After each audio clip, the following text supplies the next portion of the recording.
this morning has been obviously around anxiety and living well with anxiety.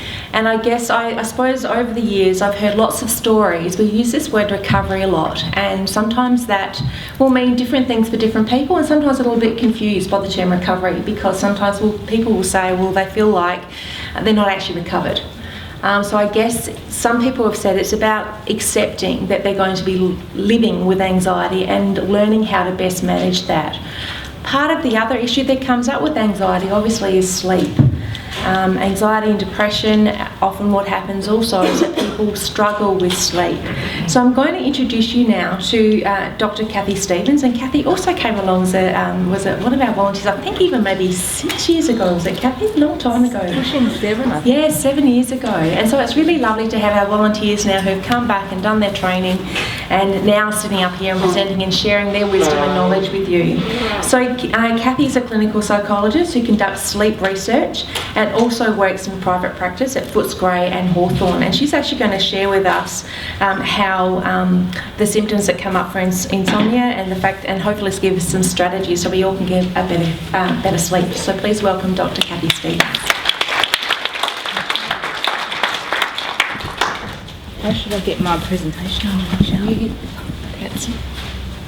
I feel really short. I need a box. I know.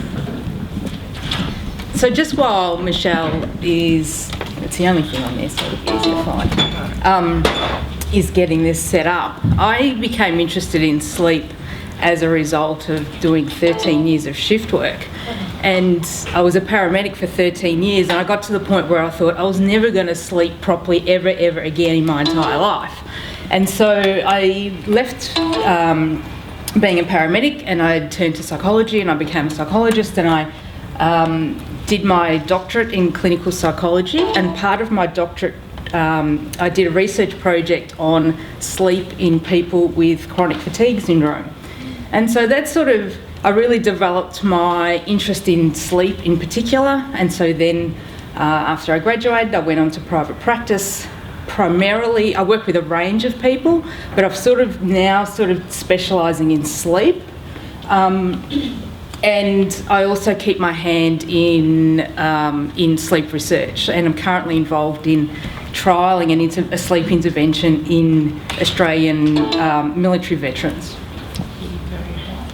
Oh, how does this work? There you go, just pressing that way. Oh, that's for sure. So what I want to do today is I want to talk about what does normal health, and I hate using the word normal, but what does healthy sleep look like? Because there is a lot of misinformation about what is sleep, what should my sleep be like, and then I want to talk about how anxiety and sleep interact. I would say that a good proportion, maybe up to 70% of people who I see in my private practice for sleep problems have an anxiety component. And then I'm going to give you some strategies about how to improve your sleep. That picture, I actually really like that picture because it pretty much sums up a huge proportion of the people I see in my private practice. They say, I am dead tired all day and I could just fall asleep at the drop of a hat. I get into bed and my brain just goes ping and I'm wide awake. So there was a research study done at Victoria University a few years ago. Part of this research, it was a questionnaire-based study, and they asked people to draw a picture of what they thought healthy sleep looked like. And about 300 people did this survey. And so they were given this box, and this was the axis that was sleep depth. So at the top there was wake, at the bottom was deep sleep, and that was as the night progressed, so time along the bottom. Of the 300 people, around 70, a bit over 70% of people drew a picture that looked like that. So it looks like a U shape. So people said, I'm awake, I fall asleep, I go into a deep sleep, and then I wake up again. And that's what my sleep should be like. I should fall asleep, I don't wake up, I go into a deep sleep, I wake up, and that's it. That's what sleep looks like. Which is actually not true at all, as the cross suggests. Sleep is actually a roller coaster. So it's a series of cycles that go up and down, up and down, up and down throughout the entire night. So you start, you're awake, and then you go into a deeper sleep, up into a lighter sleep, and each cycle lasts for about an hour and a half. So you're having roughly about 5, if my maths is right, about 5 cycles over a night time. And as the night progresses, your sleep gets lighter and lighter and lighter and lighter and lighter. This red part here is REM sleep, and that's where you dream.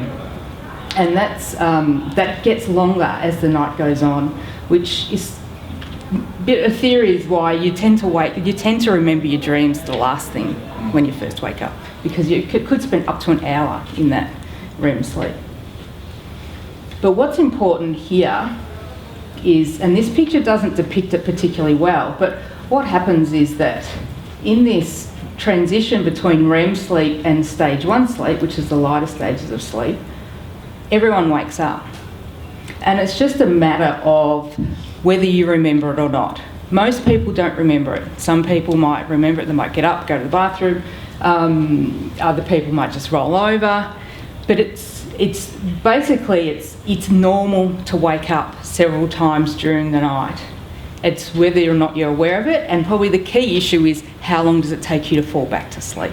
So if you're falling back to sleep fairly quickly, that's good. If you're lying there for another 2 or 3 hours, which is a lot of the people who I see, that's when there's a bit of an issue that needs to be addressed.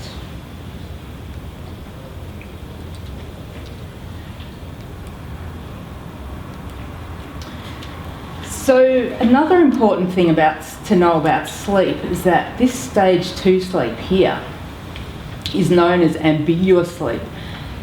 And what that means is that when you're in that stage of sleep, it can be really difficult to tell whether you're awake or whether you're asleep. So if you've ever had the time in bed where you've thought, I'm dozy, I'm not quite sure what's going on, you're quite possibly in this stage 2 sleep. This was worked out through another research study, which took 2 groups of people, put them in a sleep lab, put all the dots and things on them, and waited till each one was asleep and woke them up. Now, the two different groups are important, because there was one group of people who said, I'm a fantastic sleeper, I sleep really well, and so I'm a perfect sleeper. The other group said, I'm a terrible sleeper, I have chronic insomnia, worst sleeper in the world. When every individual person was in stage 2 sleep, these researchers came and woke them up, and by putting a loud noise in their ear. And when they woke up, they said, were you awake or asleep just now? Pretty much everybody who said they were good sleepers said, I was sound asleep and you just woke me up. Everybody who said they were poor sleepers said, I was already wide awake. You didn't wake me up because I was already awake. But actually everybody was asleep and everybody was in stage 2 sleep. So the moral of that story is that people are very good at misperceiving how much they sleep. And most people tend to underestimate how much they sleep. And generally, if I see people who say, I haven't slept a wink for 3 days, but they're still going through their day getting things done, chances are they've been asleep but not been aware of it. A question I get asked a lot, which is sort of why I added this slide, was, well, how much sleep do I need? I only get 6 hours. I feel like that's not enough. I need more sleep. The key thing is that sleep varies from person to person, and it's generally between 7 and 9 hours for an adult. On current research is generally what you sort of aim for, but we also say that some people need 6, some people need 10, and it generally doesn't really create an issue unless you're getting less than 6 or more than 10 and you're not feeling particularly refreshed, or you don't feel like you're functioning particularly well on that amount of sleep. It's a bit of a myth that older adults need less sleep. They do tend to spend more time in bed, but they do tend to need about the same amount of sleep as they have throughout their adult life. Perhaps maybe half an hour to an hour less, but it's generally much the same. So what is insomnia? So basically people with insomnia have one or more of three issues. They have trouble falling asleep, they have trouble staying asleep, or they wake up too early in the morning. And they also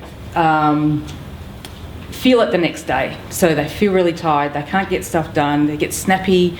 There's always next day consequences to their sleep problems.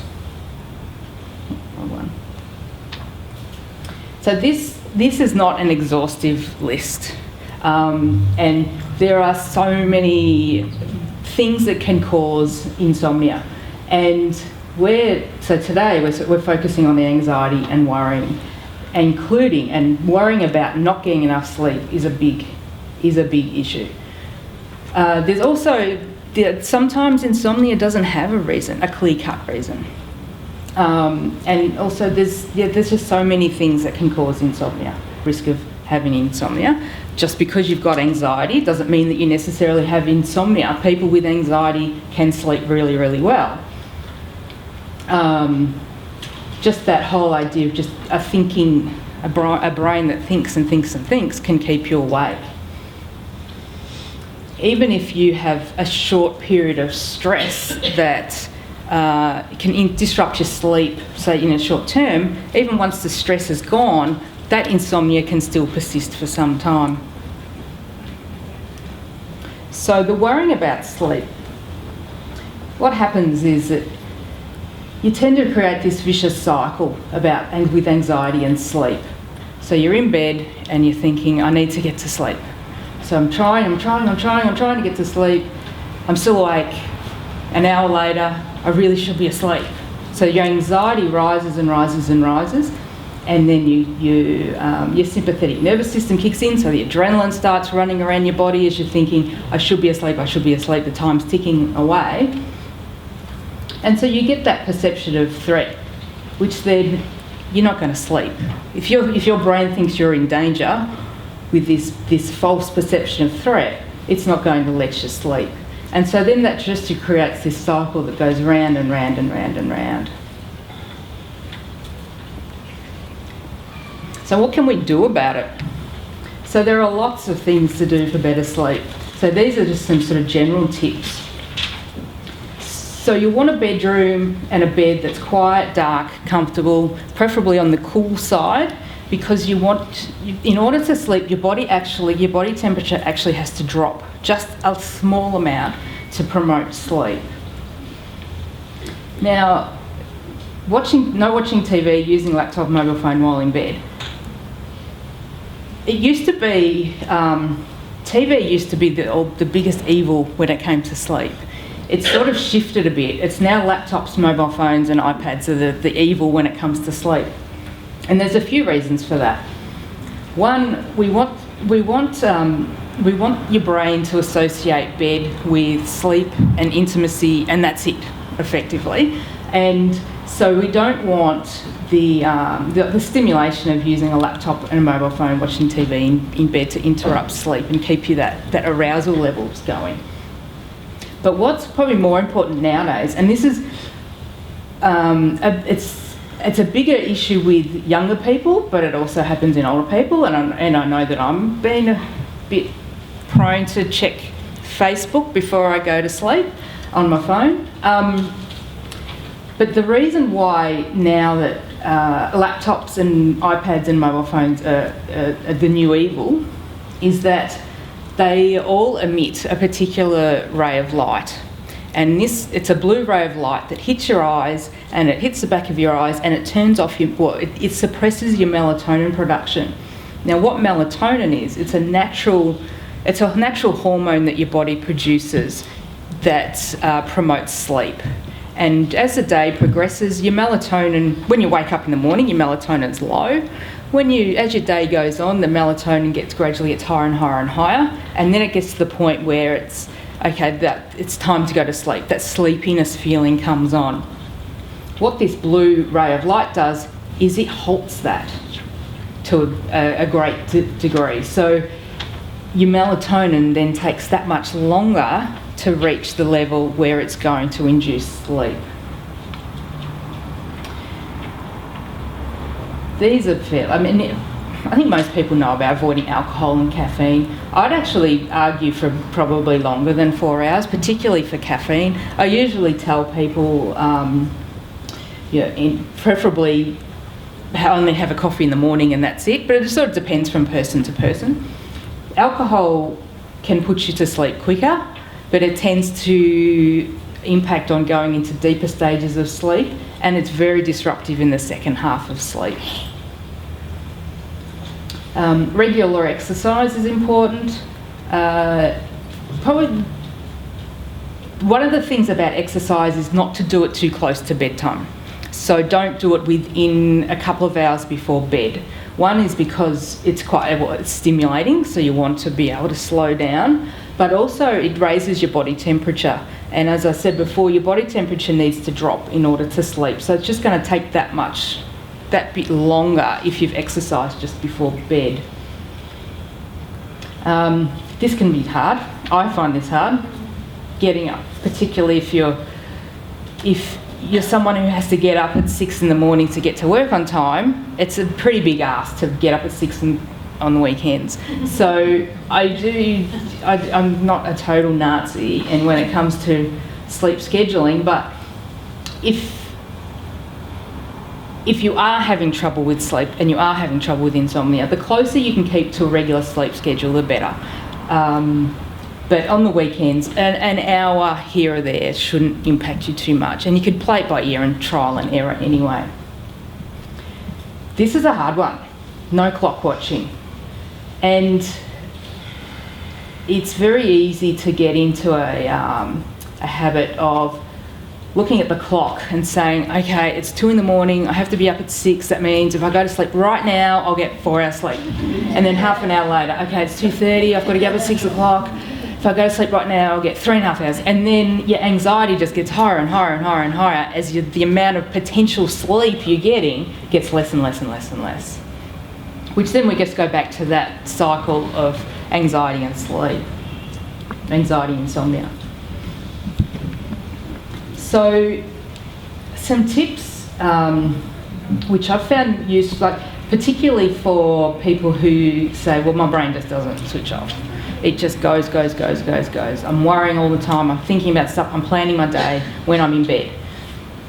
So what I do suggest for people is to create a time where you can sit down in a quiet place with a pad and pen and then write down your to-do list for what you want to do the next day. Write down everything that you're worried about that happened during the day.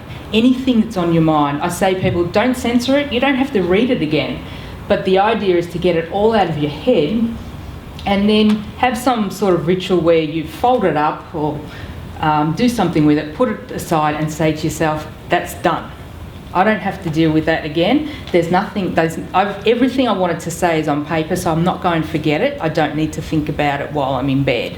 I don't need to worry about it now. It can wait until the morning. It is important to do it at least a couple of hours before going to bed because it's a very stimulating activity because it tends to get people worked up. So you want to allow that couple of time, which is a buffer zone. So the couple of hours before bed, that's your relaxation time. So that's where, if you watch TV, as long as it's not a scary movie or too exciting, that time just before bed where you can just chill out and get in that sort of headspace of I'm going to relax and I'm going to go to sleep. Now it's real. I know there's been some talk about breathing exercises. Of relaxation, the research has shown that all relaxation is good for sleep, but what's particularly good for sleep is progressive muscle relaxation. And that's where you systematically clench and relax your muscles. You could start from your top and go down to your bottom, and start from feet, work your way up, but go from muscle to muscle. It's uncertain why that is so good for sleep, but there's a theory that people with insomnia tend to have quite a lot of muscle tension, as well as the overactive sort of mind. They have the muscle tension that goes with it. Some people might find, which I have to admit I've never actually tried it with a client, but I've heard that for some people, imagining yourself falling asleep can work. So imagine yourself, this is what it feels like, feels like falling asleep, and I'm in bed and I'm comfortable and I'm falling into a deep sleep. I've put this last one here, a strict time in bed, in red, because if you're going to do anything, this is the one you need to do. So this is the one that you need to remember. It's also the most challenging. So clients I see in winter, I have to do a lot of convincing to do this, because it's very hard to get out of a warm bed. So there is some science behind it. It's not just that I'm being mean. But what I say to people, if you're in bed and you're not asleep within 20 minutes, or alternatively, because I don't want you to watch the clock, just a guess, or if you find that your mind's starting to race, you're starting to worry, you're starting to get frustrated, you're starting to just feel not relaxed, then you need to get out of bed. And you need to get out. You need to leave the bedroom. You go into another room where it's dark, it's quiet, well, not necessarily dark, but dim light. You need to do something relaxing. I'll often tell people, read New Idea, because that'll put you to sleep.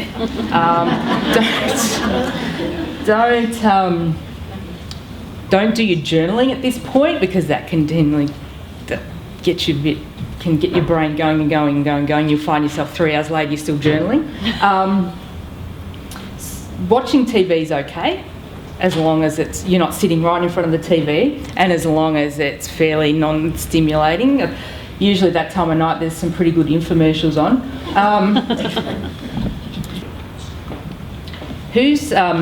Has everyone heard of Pavlov's dogs? So just quickly for those who haven't heard of Pavlov, he was a scientist, a physiologist, I think, and he did research into salivation in dogs, and he was measuring the amount of saliva that dogs produced. And so to get them to salivate, he would give them meat powder, and this meat powder would then generate the saliva that he could collect. He would ring a bell to let the dogs know that he was coming with the meat powder. He just by accident discovered that he could ring the bell and the dogs would salivate even if he had no food. And so that ended up being called classical conditioning. And so what had happened was that the dogs became conditioned to associate the bell with saliva, with salivation. A similar thing happens in insomnia. So what happens is that your brain becomes conditioned to seeing bed as a place for anxiety, a place for worry, a place for frustration, a place for thinking, a place for planning for the next day. It becomes associated with things that aren't sleep. And so what this does, this restricting time in bed, getting out of bed, is to break that conditioned response. That's why we want you to stay in bed only when you feel sleepy and relaxed, because we want bed to be associated with sleep and relaxation, not anxiety and not thinking.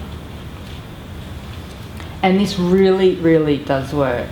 I had a client a few months ago who came to me, and he didn't want to come to me. He told me that he thought it was rubbish. And I said to him, how about we just try this for a few weeks and you come back and see me and let me know. If it doesn't work, we'll try something else. He went away and he did it. And he came back. I only saw him one more time. He came back and he said, what you told me actually worked. And I said to him, you didn't think it would, did you? And he said, no, and I even told my GP it was a waste of time coming to see you. So he said, yes, I'm very surprised that it worked, and yes, it worked, and my sleep is back to normal for the first time in 10 years. So it does work, but it's a matter of persistence and being consistent. You want to do it every night, because if you have that night where you think, oh, just tonight, I'm just going to stay in bed, it really sets you back quite a long way. So that's my take home. Sleep. So I've called this changing your relationship with sleep, because I find that sleep gets given a lot of power. It gets given a lot of unnecessary power over people's lives. Yes, sleep is important, but poor sleep is not the cause of everything that's gone wrong in your day. And it's important to remember that to not blame everything that goes wrong on your sleep, because life happens, and there's things that are happening in life that can also impact on how you feel the next day. Remember that every night is a new night. So this is quite a mindfulness, for people that know about mindfulness, it's quite a mindfulness principle about this. So every night is a new night. So just because I slept poorly last night doesn't mean that I'm going to sleep poorly again tonight. And in actual fact, if you sleep poorly one night, you are more likely to sleep better the next night. Because what happens is your sleep drive, your natural sleep drive, will kick in that second night in a way to try and compensate for a poor night's sleep. So the chances are that you will probably fall asleep quicker, and you will probably have a deeper sleep, so a better quality of sleep. Remember that you're not alone. It's in the 3 o'clock in the morning and you're wide awake and your partner's snoring beside you. One, kick him out to the spare room. But just remember that lots of people struggle to sleep from time to time, and that you're not alone. Insomnia is so common. So remember that you can't force sleep. I say to people that if you try and you're fighting a battle with sleep, wake will always win. You try and force sleep, sleep will make sure you don't sleep. Sleep will make sure that you stay wide awake if you try and force it. And trust your sleep system. Trust that you will, unless you have a significant medical problem that causes you to not be able to sleep at all, eventually your body and brain will force yourself to fall asleep.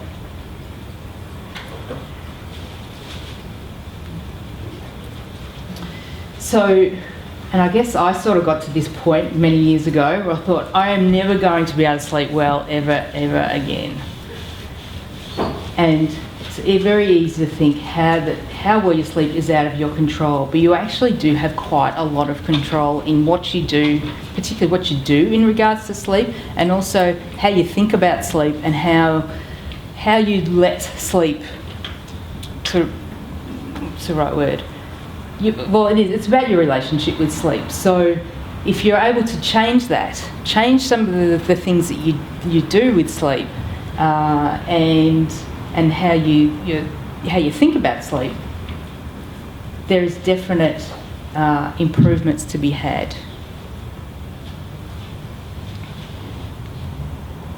We got time for questions? Or not? Yeah. If anyone wants to email me, I'm happy to answer any questions. Just a quick one. You mentioned about sleep schedule. Sleep schedule. What about sleep debt? Like on the weekends, can you ever catch up on? That's a bit of a myth. Yeah. Because you generally don't catch up. Yeah. And the problem with trying to catch up on sleep debt is that it then it tends to impact on your circadian rhythms. So you want to keep your circadian rhythm, which is your body clock. So by sleeping in on weekends, it often means that you sleep later at night, and then you shift away from your ideal time where you should be asleep.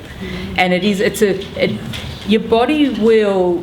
You can't actually make up for sleep debt by sleeping more. Your sleep system will try and compensate for sleep by having better quality sleep, so a deeper sleep, and perhaps some longer sleep as well, but it's sort of not something you can force and you can make happen yourself. Yeah. That's one question. Hi, just a quick question about having a nap. Yep. I don't know, there's different theories about how Yeah. like, there's a day where you just can't make it through If- the entire day for whatever reason.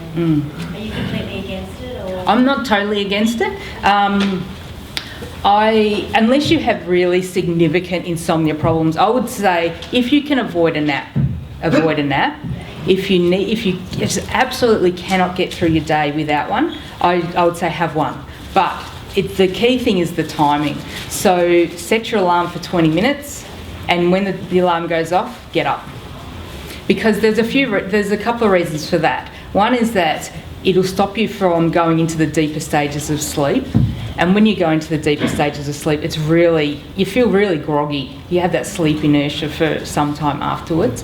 And also, and probably the most important thing is not allowing yourself to go into a deep sleep means that you don't impact on your sleep drive so much. Because what happens during the day is your sleep drive goes up and up and up and up until it's time to go to sleep. If you have a nap that's over 20 minutes, like it's into deep sleep, your sleep drive gets cut. It cuts down. And so then it takes that extra few hours to actually get to the point where you can sleep again. So you want to try and avoid that. But I'm not anti-naps. And there's some more, I haven't actually had a really good look at it, but there's some research coming out now that naps are actually good for insomnia. But I have to actually read it to see what they're saying and what they've done. Is it best to have a nap like in your bed, or choose another place besides? In your bed, because you want your bed, you want your bed to be associated with sleep, and you want sleep to be associated with your bed. So no sleeping on the couch at all. If you're going to have a nap, have it in bed. So if you start to feel like you're dozy on the couch, move to the bedroom. What about the idea of catching up on sleep? Like, for a long time people have been saying that you don't sleep long enough. Eventually you need to catch up on those hours. Yeah, and that was just asked before. Is that true, or is that just... No, that's a myth. Like, so sleeping longer, you can't make up for sleep debt, but what your body will do is it will try and compensate for poor sleep by having better quality of sleep, and it may make you sleep longer. So if you're able to go to sleep and sleep through until you wake up naturally, on the odd occasion, that's okay. But your body's fairly good at regulating itself, and so what's important is to remember that not to get anxious about I'm not getting enough sleep, and just acknowledge that your body will get the amount of sleep it needs, and if it needs to sort of catch up, for want of a better word, it will give you a better quality of sleep and consolidate your sleep better. Yeah. Sorry. Do you have any specific advice for night terrors? For night terrors, they're usually pretty self-limiting, but if they're causing enough distress, then things like, so all the sleep hygiene type stuff, so things like avoiding caffeine and a regular sleep routine and those sorts of things. There is a therapy that it's called image rehearsal therapy, and it's where you change the story. If you have a night terror that tends to have the similar story each time, it's all about changing that story. So rehearsing a different story, a different end to the story, and it's often used for nightmares. Although with night terrors, often you don't remember what's actually happening in the dream, but you do. So you'd be able to write down what it is, and then say, well, what's an alternative? And read that and say it to yourself every night before you go to bed. And also remind yourself that you're not in danger. You're having a night terror, but you're actually in a safe place, and it's not going to harm you. All right, thank you. Thanks, Michelle. This will help me sleep. Don't say about no alcohol.